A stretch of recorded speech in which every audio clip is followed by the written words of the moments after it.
persatuan kasih Tuhan. Amin. Yuk kita mau rasakan lagi saat ini, sekarang di tempat ini, apa yang jadi kebutuhan kita yang terdalam, pergumulan kita.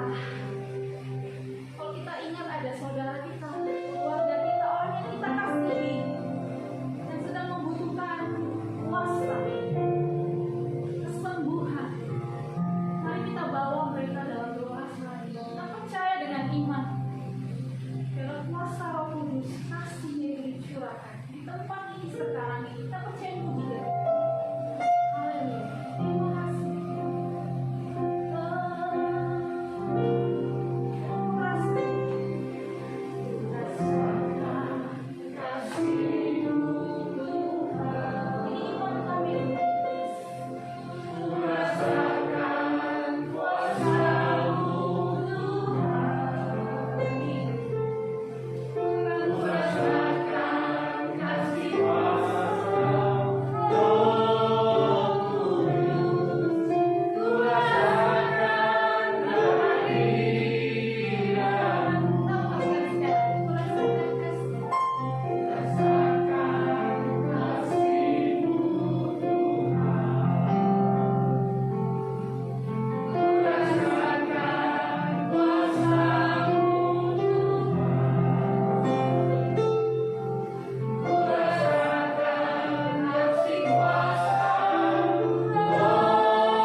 Kami bersyukur Bapa, Kau sangat baik. Hidupkanlah roh kami Tuhan, hidupkanlah tubuh, jiwa, dan roh kami, supaya kami mengalami Tuhan setiap hari. Kami mau melihat dengan mata kepala kami sendiri bagaimana kuasa itu dicurahkan, diberikan di tengah-tengah jemaat-Mu, di tengah-tengah persekutuan kami, di tengah-tengah komunitas Methodist Blessing Community, sehingga kami menjadi satu gerakan yang membawa dampak yang luar biasa. Karena kami sudah ngalamin, dan kami rindu apa yang kami alami ini boleh kami saksikan, Bapak. Kami percaya Tuhan, kami adalah Tuhan yang hidup. Apa yang tertulis dalam kitab suci ini kami rindu mengalaminya Bapak. Bagaimana ketika Roh Kudus itu dicurahkan, kami mau iman kami semakin dibangkitkan. Kami lebih mengenal Engkau lebih dalam lagi. Terima kasih Bapak, hari ini kami siap mendengarkan firman. Tuhan kembali berbicara kepada setiap kami di tempat ini. Biarlah kuasa Roh Kudus-Mu memampukan setiap kami yang hadir di tempat ini untuk dapat mencerna kebenaran firman. Kami menolak segala bentuk kuasa jahat, segala bentuk manifestasi maupun juga hal-hal yang mencoba merampas kebenaran firman Tuhan dari hidup kami, dari pendengaran kami hari ini. Kami bersatu hati, kami tolak kuasa ini di dalam nama Tuhan Yesus Kristus orang Nazaret. Hari ini Bapak, kami mau sama-sama ditekan. Kami mau pulang membawa sesuatu yang baru. Kami mau pulang membawa sesuatu yang menghangatkan hati. Terima kasih, kami siap Bapak, di dalam nama Yesus Tuhan dan Juru Selamat kami yang hidup. Kami siap.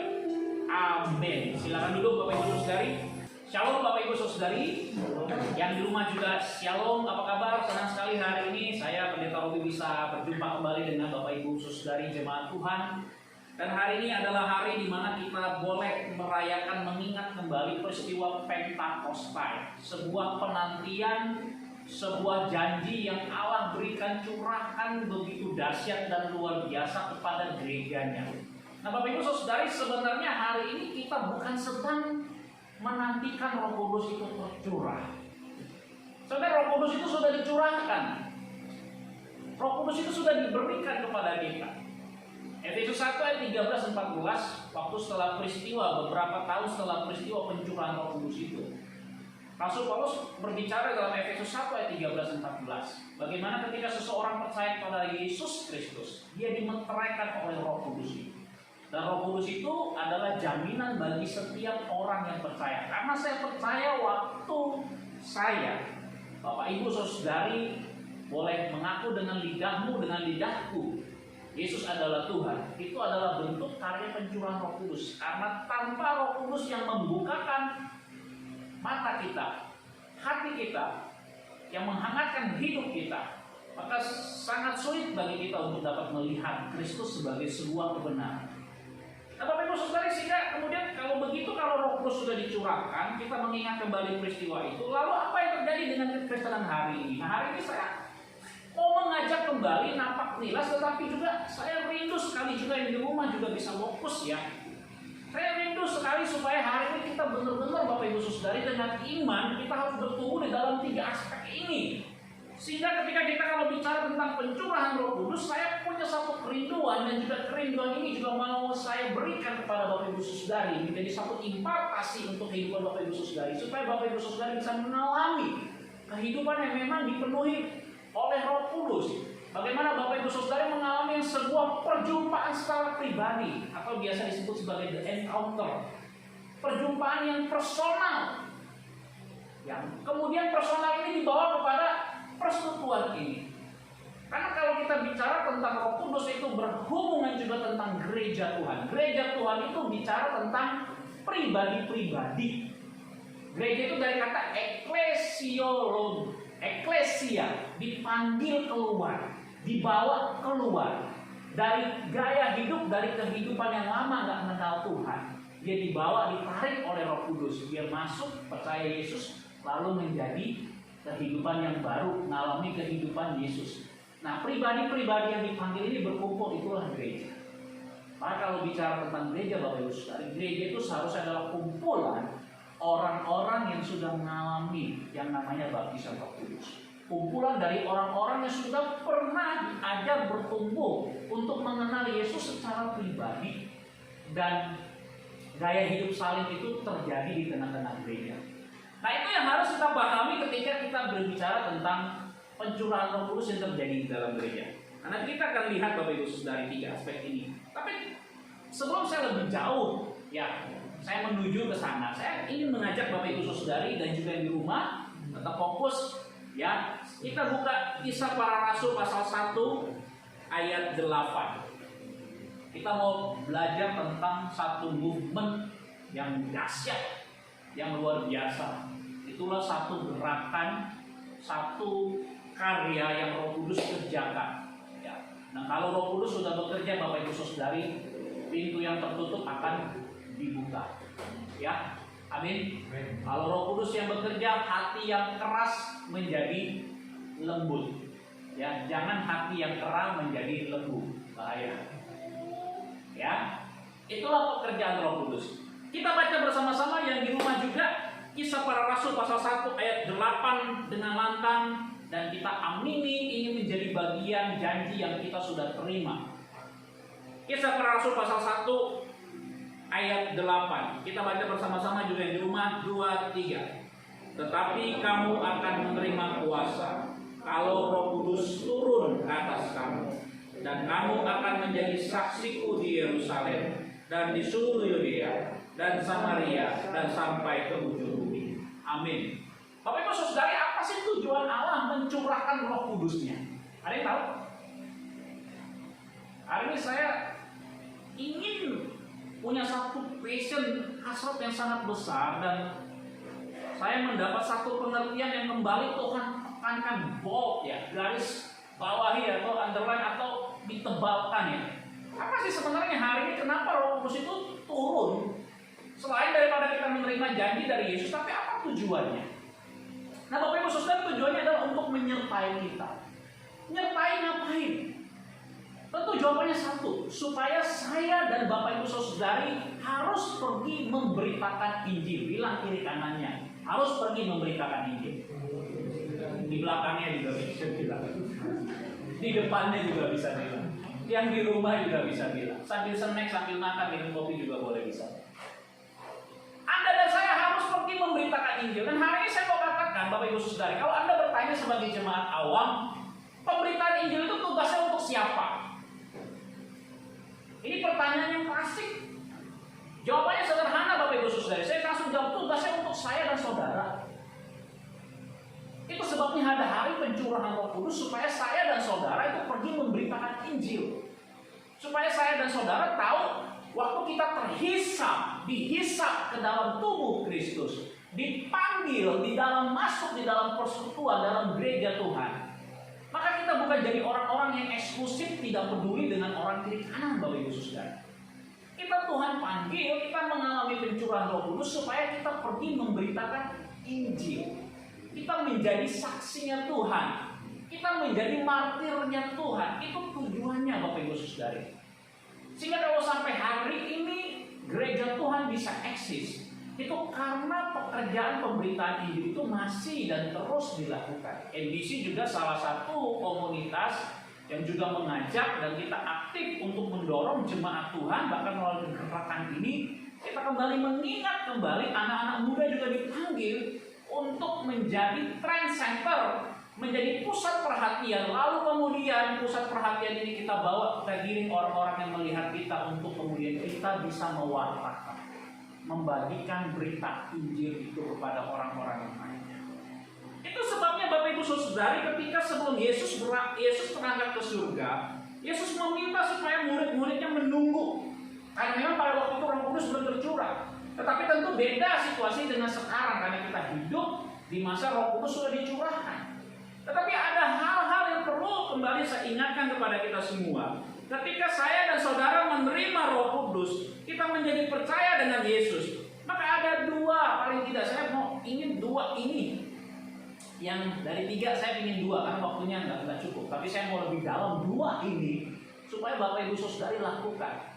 Sehingga kita betul-betul menjadi, kehidupan kita menjadi orang-orang yang mengalami. Bilang kiri kanannya, saya mau mengalaminya. Saya mau mengalaminya. Ngomong dong, bilang. Saya bilang, bukan dong. Bilang kiri kanannya, yang di rumah bilang kiri kanannya, saya mau mengalaminya. Amin.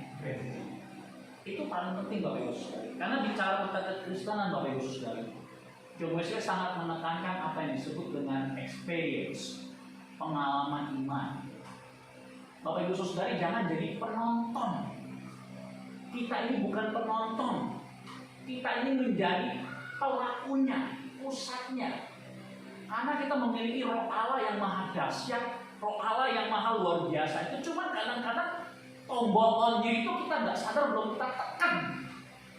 Tapi maksud saya, Bapak Ibu Saudari, kita punya kuasa, kita punya pribadi, punya Yesus yang luar biasa, tetapi kadang-kadang kitanya nggak respon dengan luar biasa.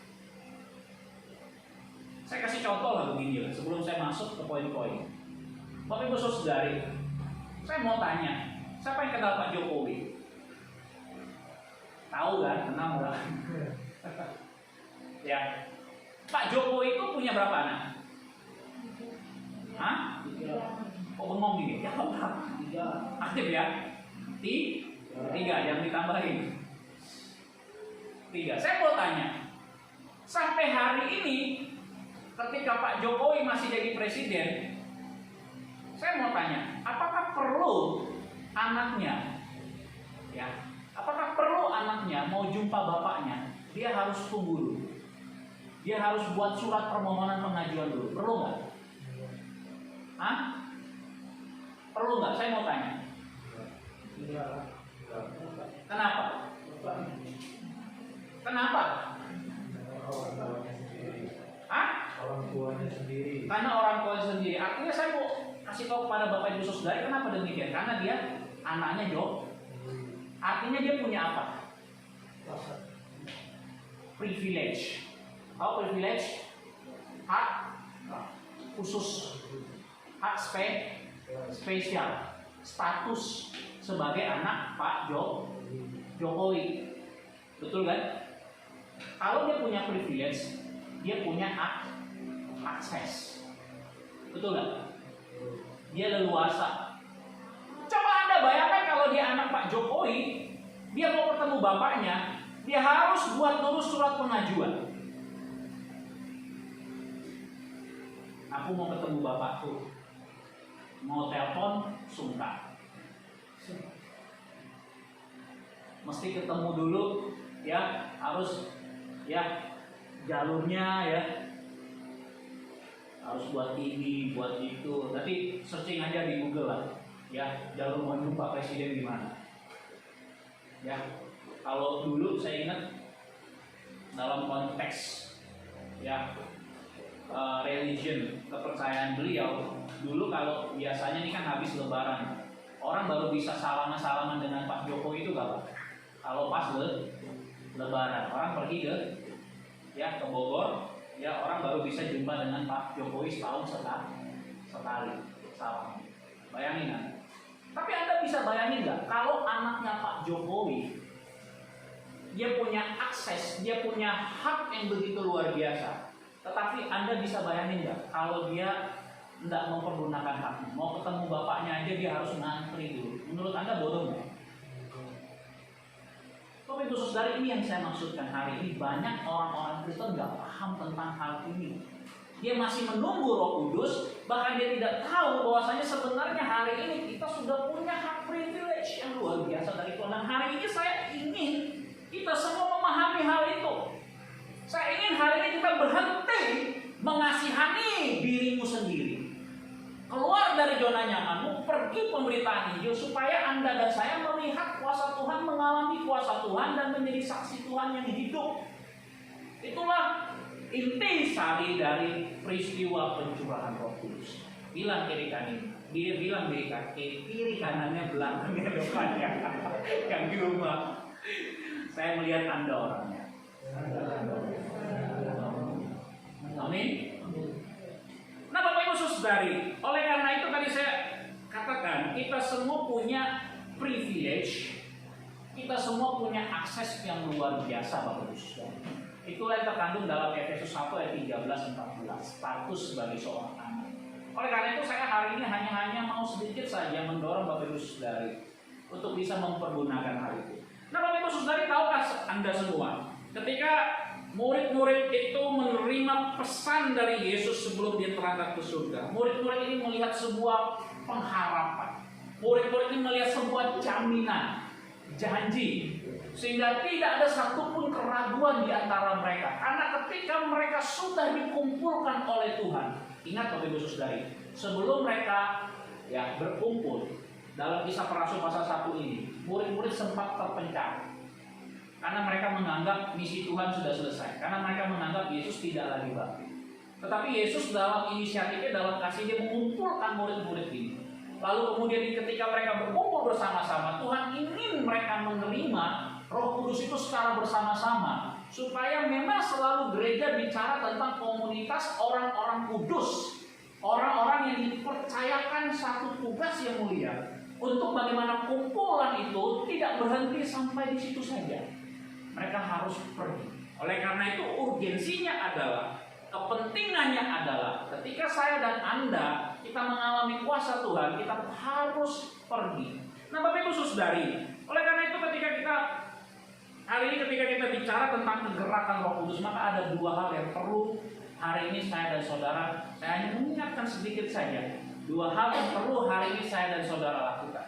Yang pertama, Bapak Ibu Saudari, sedia diajar. Bilang kiri kanannya, sedia diajar. Bapak Ibu Saudari, Anda tahu nggak murid-murid ini, ya, murid-murid 70 murid yang lain dan para wanita ini berjalan bersama dengan Yesus semasa Yesus hidup itu 3,5 tahun. 3,5 tahun. Tahukah Anda, selama 3,5 tahun ini yang tercatat ini menurut saya masih banyak lagi yang sebenarnya tidak tercapai. Ya. Tapi tahukah Anda, selama mereka bersama dengan Yesus, mereka itu selalu duduk, diam mendengar Yesus mengajar orang banyak.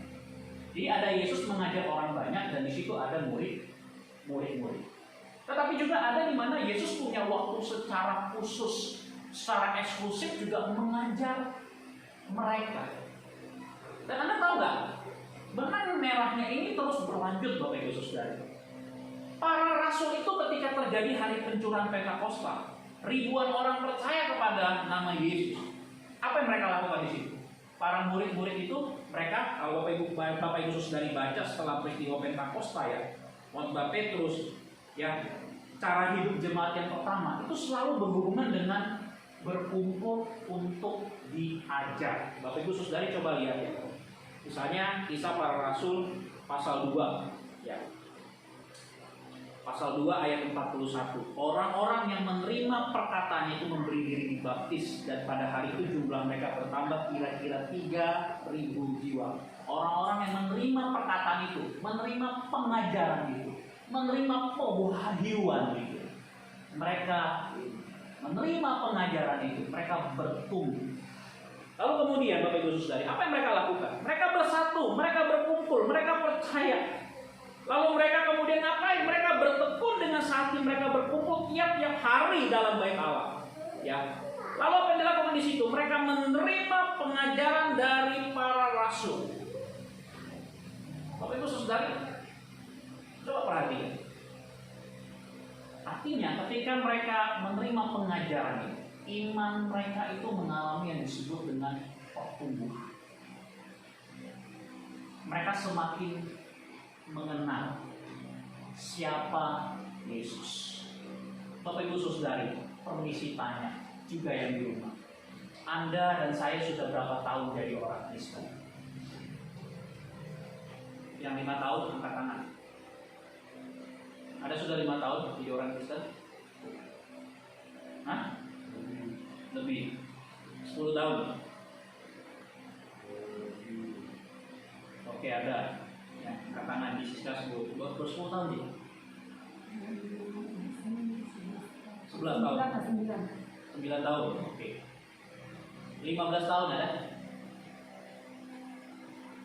20 tahun ada?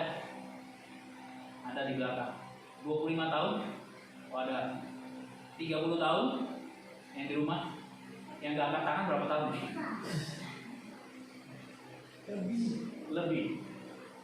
Saya mau bertanya, adakah Anda mengenal Yesus?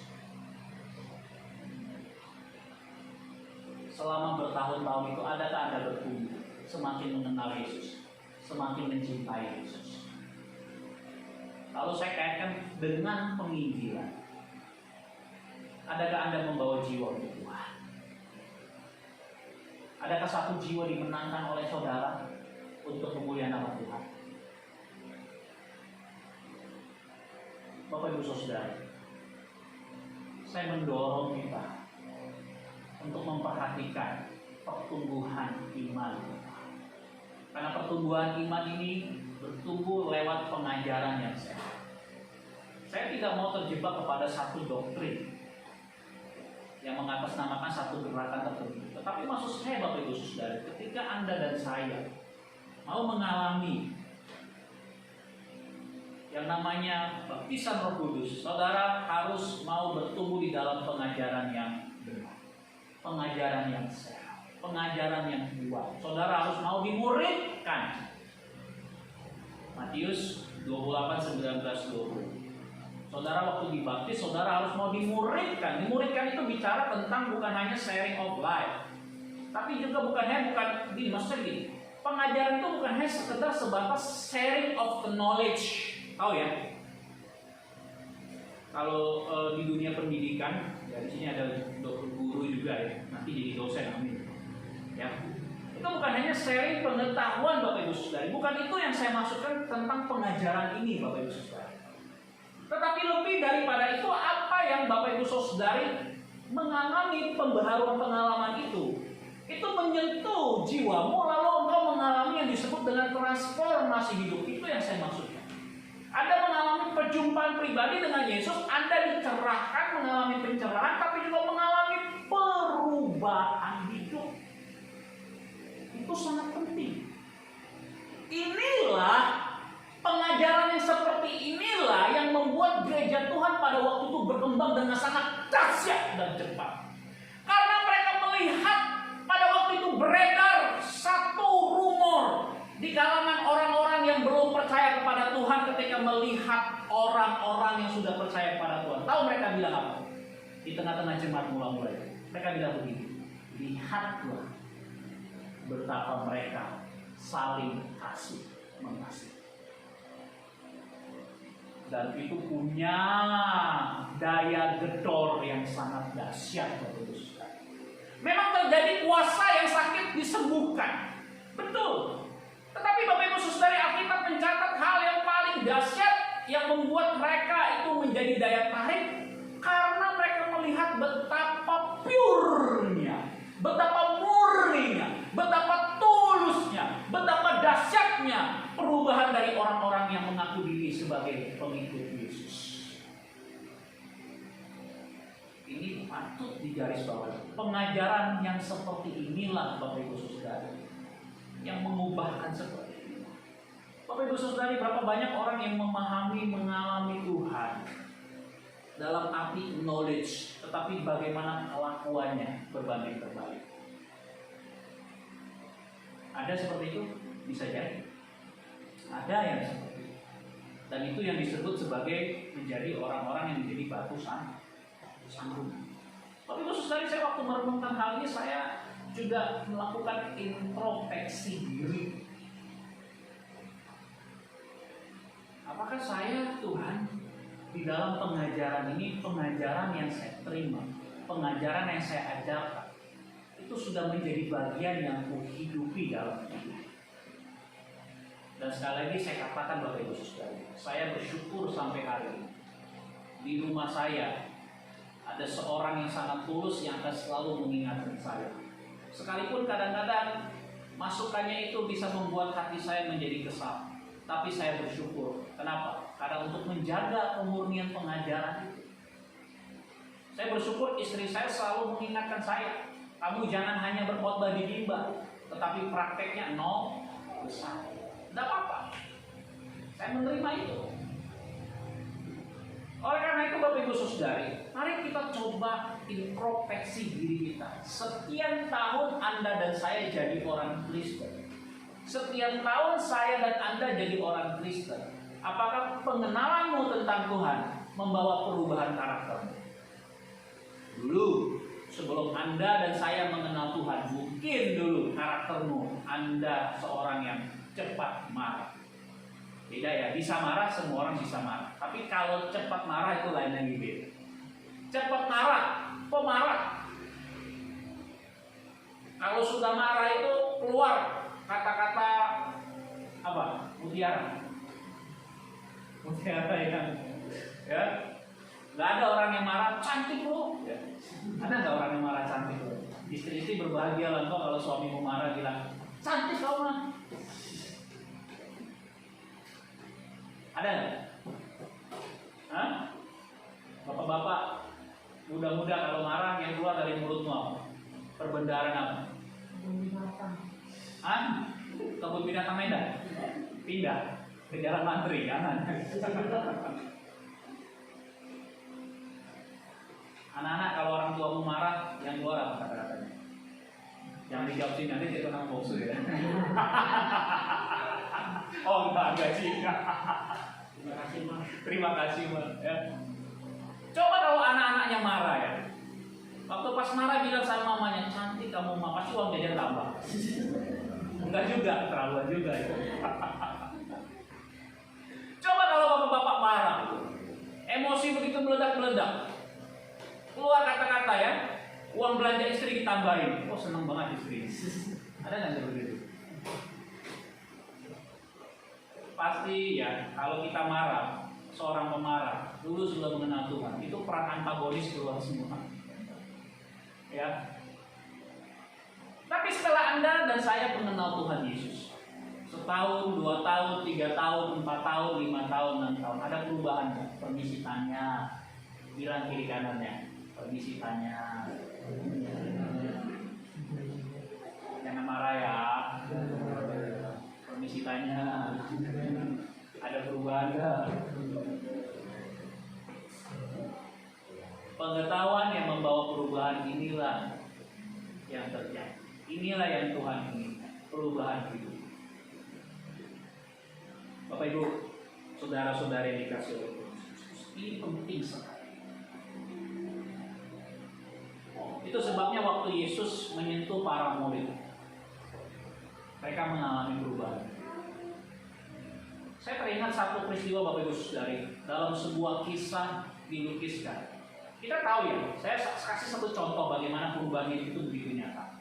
Saya kasih contoh dari salah seorang murid yang bernama Simon Petrus. Simon Petrus tahu ya Bapak Ibu Saudari ya, dia menyangkal Yesus tiga kali. Dia orang yang bacot ya. Kalau orang Medan bilang bacot ada ya. Bacot itu apa namanya?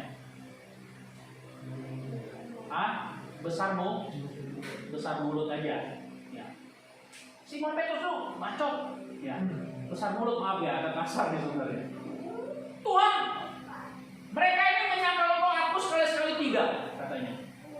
Dia merendahin murid yang lain lalu bilang, yang lain pada nyangkal aku enggak katanya. Tapi Yesus bilang sama dia, sebelum ayam berkokok, kukuruyuk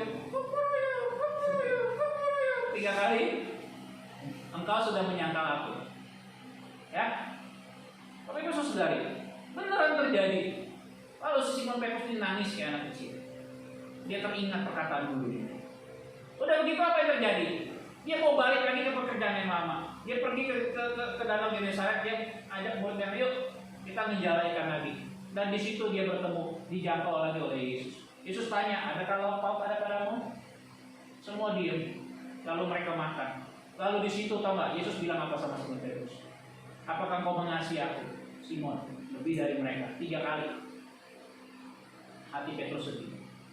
Tapi waktu Simon Petrus ini mengalami jamahan Roh Kudus, Anda tahu nggak dalam sebuah cerita Bapak Ibu Saudari, ketika pada waktu itu orang-orang Kristen sudah banyak, berita Injil sudah disampaikan. Waktu itu ketika itu terjadi sebuah pembakaran di kota Roma dan dituduhkan kesalahan itu pada orang-orang Kristen kepada masa Kaisar Nero. Petrus mau lari, dia meninggalkan kota Roma. Tapi waktu ini menurut cerita dicatat dalam sebuah tradisi. Tapi waktu dia mau lari, dia bertemu dengan Yesus, lalu bertanya 3 pertanyaan itu yang hampir mirip. Engkau hendak kemana? Lalu akhirnya Bapak Ibu Saudari, apa yang terjadi? Petrus tidak lari. Dia masuk ke kota Roma, dia ditangkap. Dan waktu hendak dia mau disalibkan, dia katakan kepada yang akan mengeksekusi dia, jangan salibkan aku sama seperti Tuhanku, karena aku tidak layak disalibkan sama seperti Tuhanku. Salibkan aku dengan posisi yang berbeda. Akhirnya dia disalibkan dengan posisi kepala ke bawah. Dia punya keberanian yang luar biasa. Inilah pengetahuan yang mengubahkan arah. Bapak Ibu Saudara, bertumbuhlah di dalam pengajaran. Bertumbuhlah di dalam pengajaran yang mengubahkan kehidupan. Saya selalu berdoa Bapak Ibu Saudari sebagai seorang pengkhotbah. Saya selalu berdoa di dalam hati saya sebelum saya berkhotbah, Tuhan berikan saya kemampuan bukan hanya sekedar bicara, tetapi bagaimana hidup saya berbicara dan bagaimana khotbah saya bisa menyentuh banyak orang sehingga melalui Roh Kudus bekerja banyak orang bisa mengalami transformasi. Dan saya mendorong setiap Bapak Ibu Saudara mengalami transformasi. Ini yang pertama. Kita bicara tentang kegerakan. Yang kedua Bapak Ibu Saudari, ketika kita bicara tentang kegerakan Roh Kudus, maka yang kedua yang perlu kita catat, pastikan dalam hidup kita, belajarlah untuk taat kepada pimpinan Roh Kudus. Orang-orang yang memberi diri pada waktu itu, mereka taat. Waktu Yesus bilang tunggu ya, mereka menunggu secara bersekutu sampai mereka menerima Roh Kudus. Setelah itu apa yang dilakukan? Mereka taat. Dan kisah para rasul Bapak Ibu Saudari, kenapa begitu banyak mukjizat, kejadian-kejadian yang maha dahsyat dan ajaib?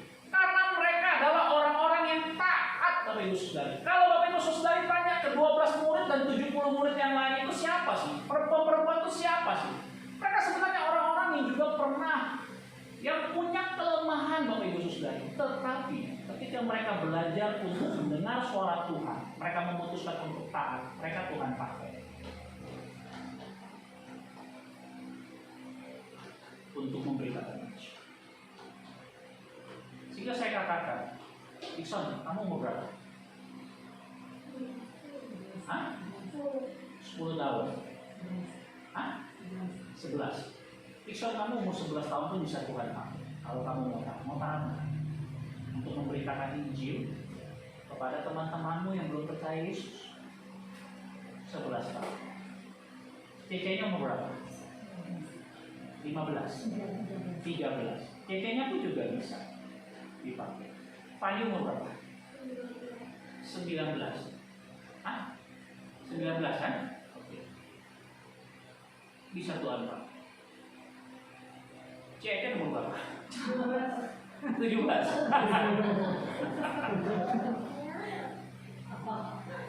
Steven umur berapa? 23. Pelajar, mahasiswa, guru, pebisnis, karyawan biasa, apapun profesi Anda, berapapun umur Anda, kalau Anda taat, Tuhan mau pakai Anda. Amin. Bilang kiri kanannya, Tuhan mau pakai Anda. Kuncinya apa? Taat. Saya nggak mau panjang lebar, tapi taat itu apa? Taat itu kalau saya selalu bilang tidak ada alasan titik. Enggak aja orang bilang. Kalau orang Jawa bilang, pergi ke sana, iya. Ke sini, siap. Ke sana, siap. Ke sana, siap. Artinya Bapak Ibu Saudari, kalau kita mau mengikuti kegerakan Roh Kudus yang cepat dan maha dahsyat ini, belajarlah untuk taat Bapak Ibu Saudari.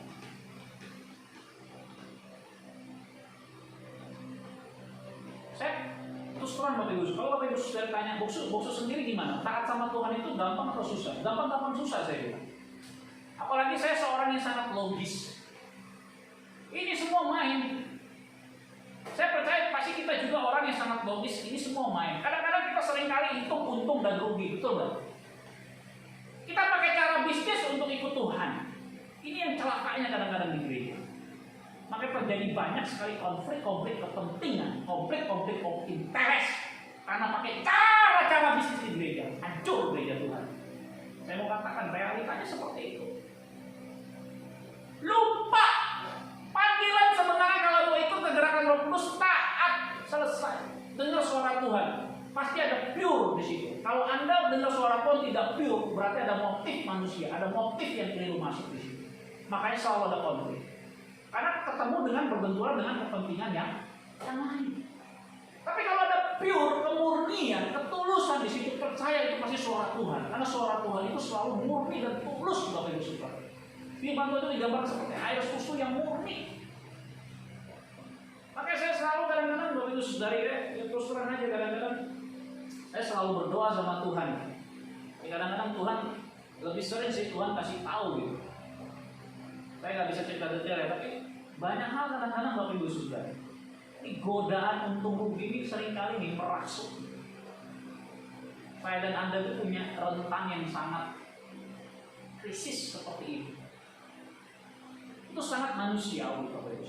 Sehingga saya katakan taat itu kadang-kadang pahit dan ulur. Kita bergumul sekali untuk mau taat. Bergumul, kita pakai hitung-hitungan kita. Kadang-kadang kita seperti gambling dengan Tuhan. Tahu gambling ini? Tuhan kalau Tuhan begini, saya begini. Nah, itu gambling. Tuhan kalau Tuhan pakai syarat dan ketentuan berlaku ikut Tuhan. Tapi khusus dari hari ini saya mendorong kita belajar untuk taat. Kalau Anda dan saya dengar suara Tuhan, lihat itu pure, lihat itu murni, lihat itu membawa sesuatu hal yang positif untuk kehidupan Anda dan persekutuan Anda. Taat, lakukan.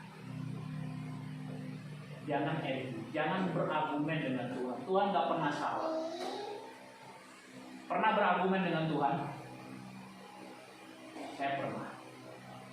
Pernah tawar-menawar dengan Tuhan? Pengalaman manusiawi saya pernah. Bagus. Karena kadang-kadang kalau taat itu kita yang paling gak enak itu harus kata yang kedua ini, bayar harga. Kadang-kadang orang yang taat itu memang harus bayar harga, Bapak Saudara. Gak gampang. Tetapi hari ini saya mendorong kita. Dan saya berdoa supaya Roh Kudus memampukan saya dan juga saudara dan juga yang ada di rumah. Marilah kita belajar untuk taat. Kalau hari ini Tuhan berbicara bagaimana kepada saudara, belajarlah untuk taat, mendengar suara Tuhan. Saya percaya Roh Kudus dalam pergerakannya, kita akan ikut di dalam pergerakan itu. Sehingga saya percaya melalui metode Sidasi Community, melalui Bapak Ibu Saudari juga yang di rumah, banyak jiwa-jiwa yang akan dimenangkan. Amin. Saya mengajak kita untuk mengambil waktu berdoa. Renungkanlah. Yang pertama, apakah pengetahuanmu tentang Tuhan membawa perubahan hidup? Kalau hari ini kau masih gagal, bangun kembali. Jangan mundur. Tuhan menghendaki Bapak Ibu Saudari mengenal Yesus, bertumbuh di dalam Yesus. Hari ini bangun kembali komitmenmu. Mungkin kau sudah mulai kendor. Mungkin juga ketaatanmu sudah mulai berkurang. Hari ini bangun kembali komitmenmu di hadapan Tuhan. Tuhan katakan, Tuhan, aku mau ikut kembali ke gerakanmu. Hari ini mungkin kau sudah terlalu jauh. Tuhan ke kiri tapi kau ke kanan. Tuhan lurus tapi kau mundur ke belakang. Tuhan katakan jangan masuk tapi kau masuk. Tapi khusus dari hari ini saya mendorong kita setiap kita berdoa di hadapan Tuhan. Kembali lagi kepada Tuhan. Kembali lagi dalam gerakan Roh Kudus ini. Kembali lagi. Tuhan, katakan kepada Dia, berseru kepada Dia, Tuhan, Yesus Tuhan. Aku mau kembali lagi dalam gerakan. Hari ini mungkin semangatmu sudah mulai kendur. Kembali lagi. Minta Roh Kudus tolong kau kembali. Hari ini mungkin kau menyimpan dosa, kau menyembunyikan dosa, kau terbiasa dengan dosa itu. Kembali lagi sama Tuhan. Belajar untuk taat kepada Tuhan.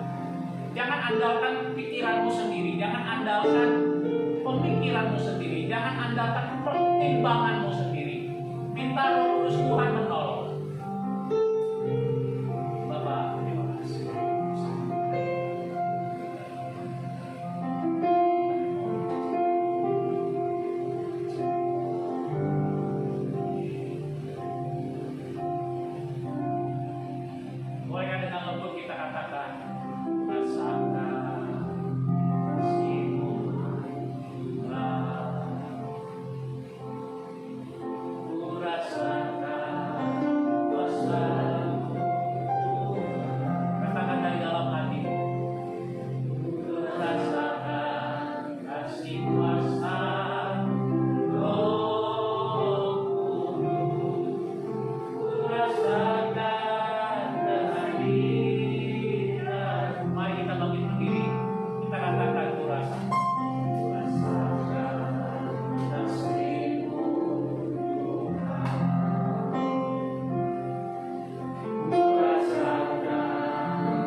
aku mau masuk ke dalam kegerakan.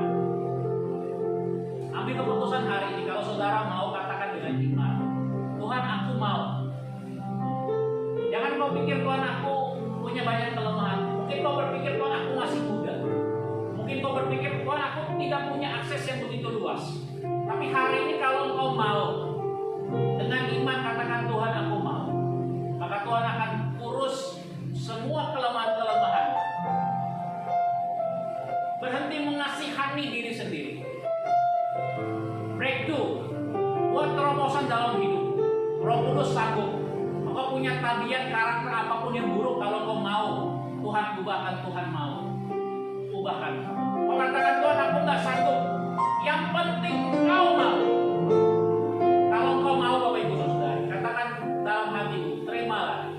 Tuhan aku mau. Saya akan berdoa untuk Bapak Ibu Saudara. Kau boleh taruh tanganmu di dadamu. Kau terima dengan iman. Bapa, dalam nama Yesus melalui Roh Kudus-Mu,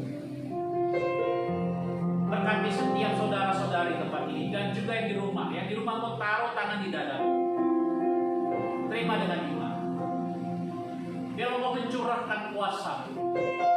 Roh Kudus-Mu yang sudah mencurahkan itu semakin nyata dinyatakan di tengah-tengah kehidupan saudara-saudari tempat ini. Sehingga kau memberikan pembaharuan diri. Kau memberikan pertolongan. Kau memberikan kuasa. Memberikan kemampuan. Memperbarui hati. Kalau ada di antara jemaat Tuhan memiliki hati yang hancur, hati yang terluka, dalam nama Yesus Engkau sembuh. Kalau ada hati yang tersinggung, dalam nama Yesus Engkau redakan hati yang tersinggung itu. Kalau ada hati yang mungkin menyimpan dendam dan kesalahan orang lain, dalam nama Yesus Engkau berikan pembaruan hati itu dapat mengampuni. Kemampuan dari Allah surgawi itu terjadi. Kalau ada hati yang ragu, bimbang, kekurangan iman, dalam nama Yesus Engkau berikan iman itu kepada setiap kami. Kalau ada yang merasa kurang, dalam nama Yesus Engkau perlengkapi dengan kekuasaan Allah yang maha tinggi. Diimpartasikan kuasa Roh Kudus di tengah-tengah jemaat sehingga mereka memiliki kemampuan. Terima kasih banyak Bapak. Kami bersyukur untuk waktu sore. Dalam nama Yesus yang percaya sama-sama